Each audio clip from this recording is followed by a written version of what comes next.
Client के द्वारा अपने वकील से सामान्यतः पूछा जाने वाला प्रश्न कि मेरे परिवार के इस सदस्य को अरेस्ट कर लिया गया है, क्या इस मामले में हमें बेल मिल जाएगी। तो फ्रेंड्स, ये सवाल इतना आसान नहीं है। तो फ्रेंड्स, इसके लिए हमें जो एफआईआर दर्ज हुई है उसमें क्या फैक्ट्स हैं वो देखने पड़ती हैं, एफआईआर निकलवानी पड़ती है। फिर लीगल प्रोविज़न की जो ऑफेंस एफआईआर में बताया गया है बेलेबल है या नॉन बेलेबल है।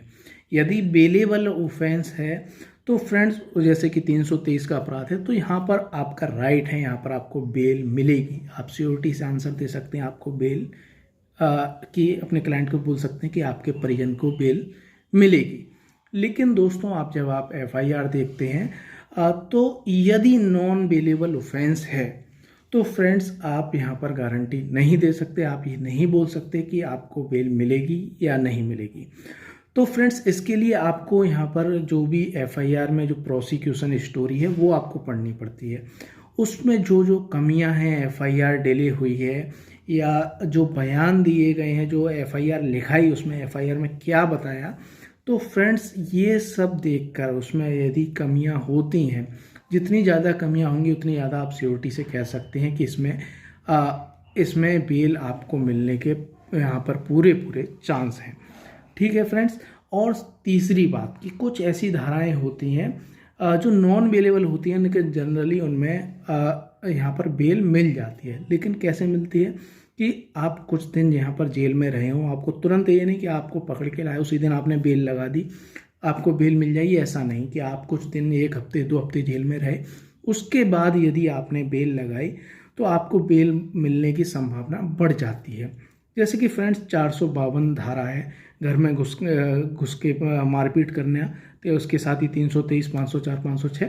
तो फ्रेंड्स, यहाँ पर आप 2-3 दिन जेल में रह आते हैं तो आपकी संभावना बढ़ जाती है कि आपको बेल मिल जाएगी। इसी तरीके से चोरी के मामले में 379 और उसी के साथ चोरी की संपत्ति रिकवरी हुई है, 411 धारा है।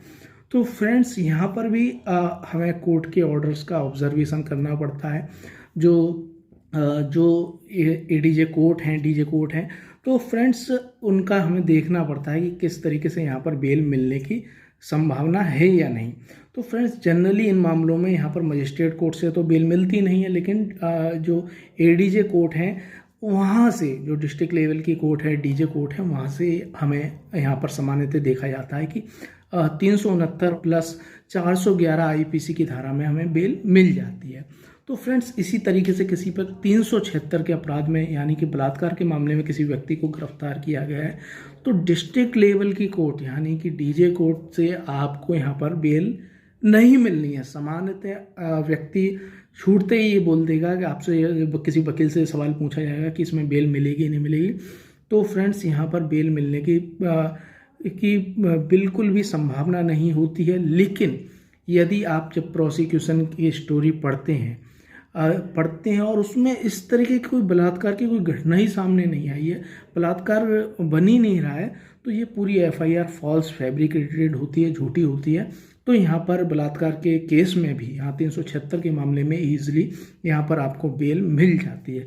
तो फ्रेंड्स, सबसे ज़्यादा नॉन बेलेबल में यदि आपको पता करना है कि बेल मिलेगी या नहीं मिलेगी नॉन बेलेबल ऑफेंस में, तो आपको एफआईआर पढ़नी है। एफआईआर में जो प्रोसिक्यूशन स्टोरी है उसकी यहाँ पर क्या लैकुना है, यहाँ पर क्या कमी है, वो आपको यहाँ पर ढूंढना है। उसके आधार पे बेल ड्राफ्टिंग करनी है। जो व्यक्ति जेल में है उससे मिलना है पर्सनली तौर पर, जेल में जाके और उससे पूछना है कि ऐसा हुआ था या नहीं हुआ था, ये सब झूठा है, किस तरीके से आपको झूठा फंसाया गया है। तो यदि आप जेल में जाकर मिलते हैं तो काफ़ी न्यू पॉइंट्स आपको मिल जाते हैं, तब जाके आप यहाँ पर तरीके से बेल को, हड़बड़ी में बेल एप्लीकेशन ना लगाएं ऐसे बड़े मामलों में। और फ्रेंड्स, 302 के मामले में बेल मिलेगी या नहीं मिलेगी ये पूछा जाता, तो ये भी स्थिति सेम 376 की जैसी है कि सामान्यतः इन मामलों में मर्डर के मामले में बेल नहीं मिलती है। मर्डर के मामलों में बेल नहीं मिलती है, लेकिन ऐसा दिख रहा है कि वो घटनास्थल पर ही नहीं है। एफआईआर में जो प्रोसिक्यूशन स्टोरी है उसके आधार पर मर्डर का केस ही नहीं बनना है, तो आपको यहाँ पर 100% यहाँ पर बेल मिलने की पूरी संभावना रहती है।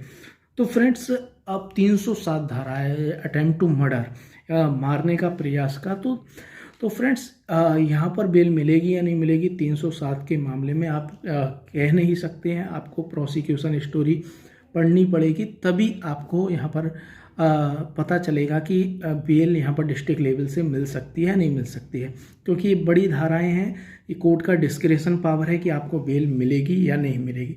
तो दोस्तों यहाँ पर बेल के पीछे पूरा आपको यहाँ पर कोर्ट का साइकोलॉजिकल समझना है कि आप कोर्ट में यहाँ पर ई कोर्ट में जाके कई सारे जो बेल ऑर्डर हैं वो आप डाउनलोड कर सकते हैं, देख सकते हैं कि इसमें ऐसे मामलों में ये प्रोसिक्यूशन स्टोरी, इसमें जो जज साहब हैं वो जमानत दे रहे हैं या नहीं दे रहे हैं। तो इससे आप अपना यहाँ पर इन्फ्रेंस, यहाँ पर निष्कर्ष निकाल सकते हैं कि इन मामलों में आपको जमानत मिलेगी या नहीं मिलेगी। तो फ्रेंड्स ये वीडियो बहुत ही ज़्यादा इम्पोर्टेंट होने वाला है, इसको अधिक से अधिक शेयर करना। अब फ्रेंड्स अगले वीडियो में हम जानेंगे कि कंप्रोमाइज़ किस मामले में हो सकता है या नहीं।